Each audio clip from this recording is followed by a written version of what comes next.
अस्सलाम वालेकुम दोस्तों, अगर मेरी स्टोरी आप लोग को पसंद आए तो प्लीज़ मेरे चैनल को सब्सक्राइब करें। टीना की माँ बोली, मैं तुम्हारे और विजय के काफ़ी सारे मैसेज पढ़े जिससे यह पता चल रहा था कि तुम और विजय एक दूसरे को कितना प्यार करते हो। उसमें कुछ फ़ोटो दिखे मुझे तुम दोनों के। मैं ये सब देख के परेशान हो गई और मैं तुमसे बात किए बिना ही वहाँ से चली आई अपने कमरे में। मैं जैसे ही कमरे में पहुँची तो मैं तुम्हारे पापा को सारी बातें बताई। तुम्हारे पापा को सारी बातें सुनकर बहुत गुस्सा आया और वो तुम्हारे पास आ ही रहे थे कि मैंने रोक लिया। मैं तुम्हारे पापा से कहा, बच्चों से इस उम्र में गलतियाँ हो जाती हैं, उनकी गलतियों को सुधारना माँ बाप का काम होता है। अब इस बारे में टीना से बात करके कोई मतलब नहीं है। अब हमारे पास एक ही तरीका है इन सब से टीना को बचाने का कि जल्द से जल्द उसकी शादी करवा दी जाए। तुम्हारे पापा बोले, तुम सही कह रही हो, अब यही करना पड़ेगा। वो तो इत्तेफाक से सनी के पिता ने खुद सामने से तुम्हारे पापा से कहा, कोई अच्छी लड़की हो तो बताओ मेरे बेटे सनी के लिए। तो तुम्हारे पापा ने बिना सोचे समझे तुम्हारा नाम ले लिया। सनी के पापा ने कहा हाँ कर दिया। सनी के पापा बोले, मैं खुद चाहता था सनी के लिए टीना का हाथ मांगना, लेकिन मेरी हिम्मत नहीं हो रही थी तुमसे कहने की। फिर अगले ही दिन तुम्हारे पापा ने तुमको भी बता दिया कि तुम्हारी और सनी की शादी तय कर दी गई है।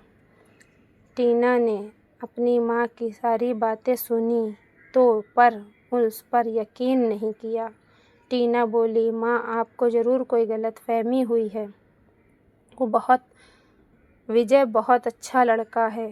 टीना की माँ बोली, हमें पता था तुम हमारी बातों पर यकीन नहीं करोगी, इसलिए हम लोग ने तुमसे आज तक इस बारे में कोई बात नहीं किया, लेकिन आज मुझे लगा तुम्हें बताना चाहिए, इसलिए मैंने तुमको यह सारी बातें बता दिया। मेरी बात मानो बेटा, सच में विजय अच्छा लड़का नहीं है और जिससे तुम्हारी शादी हो रही है सनी, वो बहुत अच्छा लड़का है। तुम्हारे पापा उन लोगों से काफ़ी टाइम से जानते हैं, तुम वहाँ बहुत खुश रहोगी। टीना बोली, लेकिन माँ, जब मैं उससे प्यार ही नहीं करती तो मैं उसके साथ खुश कैसे रह सकती हूँ।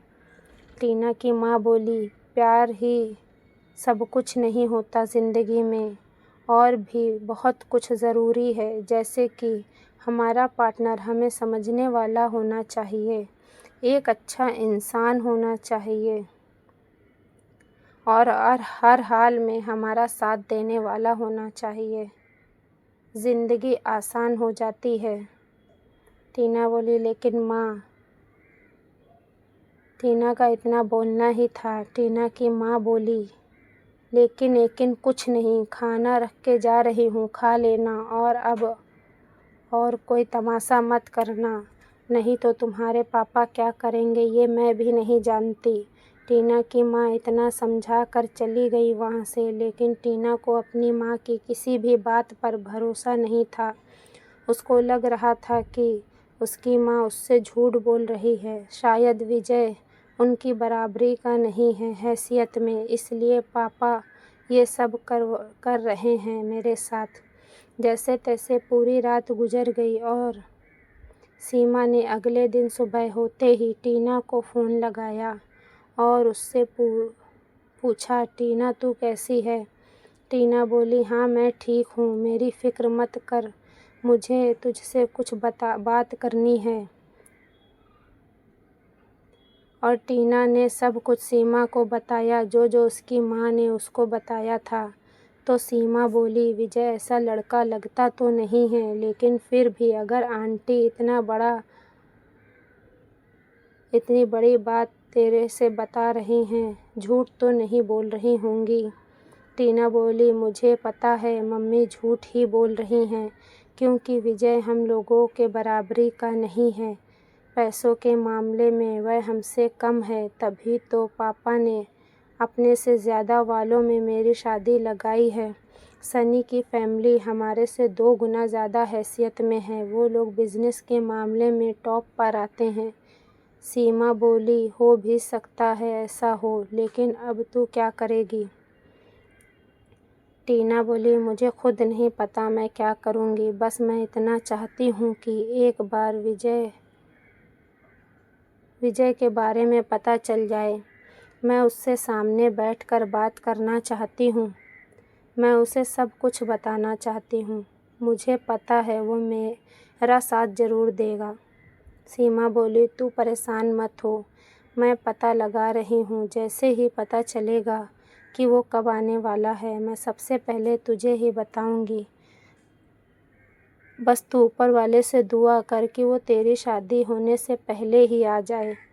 टीना बोली, अगर विजय शादी से पहले नहीं भी आया तो भी मैं ये शादी किसी भी हाल में नहीं करूँगी। मुझे नहीं पता कि मैं क्या करूँगी, लेकिन ये शादी तो नहीं करूँगी। इतने में ही टीना की माँ नाश्ता लेकर आ गई तो टीना ने फ़ोन काट दिया जल्दी से। टीना की माँ बोली, चलो टीना बेटा नाश्ता कर लो। टीना बोली, मुझे नहीं चाहिए नाश्ता, मुझे नहीं खाना है कुछ भी। टीना की माँ बोली, अगर तुम कुछ खाओगी नहीं तो बीमार पड़ जाओगी, और शादी के दिन करीब हैं। नाश्ता रख कर जा रही हूँ, खा लेना। वह ऐसा बोलकर चली गईं। इसी तरह से दिन निकल रहे थे। टीना कुछ भी खा पी नहीं रही थी। टीना की माँ टीना को रोज़ समझाती थी, लेकिन टीना अपनी माँ की कोई भी बात सुनना ही नहीं चाहती थी और ना ही समझना चाहती थी। और फिर शादी के दिन आ गए। सभी रिश्तेदारों का आना शुरू हो गया। ज़ोरों शोरों से शादी की तैयारियां चालू हो गईं। घर का माहौल एकदम खुशहाल था, लेकिन टीना उतना ही दुखी थी। टीना किसी से भी बात नहीं कर रही थी। उसकी मौसी बुआ दोनों ने उससे बात करने की कोशिश की, लेकिन वो किसी की बात का कोई जवाब नहीं दे रही थी। टीना की बुआ ने टीना की माँ से पूछा, भाभी सब ठीक तो है? टीना बात क्यों नहीं कर रही है? वो इस शादी से खुश तो है? टीना की माँ बोली, हाँ हाँ सब ठीक है, बस कुछ नहीं, उसको अभी शादी नहीं करना था और हम लोग उसकी शादी करवा रहे हैं। वो अभी पढ़ना चाहती थी, बस इसलिए हम लोगों से नाराज़ है। टीना की बुआ टीना को समझाने लगी, बेटा टीना, भाई भाभी तो तुमको कितना प्यार से पाला है, तुम तो उनकी जान हो। वो लोग तुम्हारे बारे में कभी कोई गलत फ़ैसला नहीं ले सकते। उनके फ़ैसले पर भरोसा रखो। तुम्हारी ज़िंदगी का ये बहुत खूबसूरत पल है, दोबारा लौट कर नहीं आएगा। इसे एंजॉय करो, क्योंकि शादी एक ही बार होती है, बार बार तो नहीं होती ना बेटा। फिर हम बाद में इन्हीं लम्हों को याद करके खुश होते हैं। गाइस, अगर हमारी स्टोरी आप लोगों को पसंद आ रही है तो प्लीज़ हमारे चैनल को सब्सक्राइब करें, मेरी स्टोरी को लाइक करें और कमेंट में बताएं कि स्टोरी आप लोगों को कैसी लग रही है। Thank you.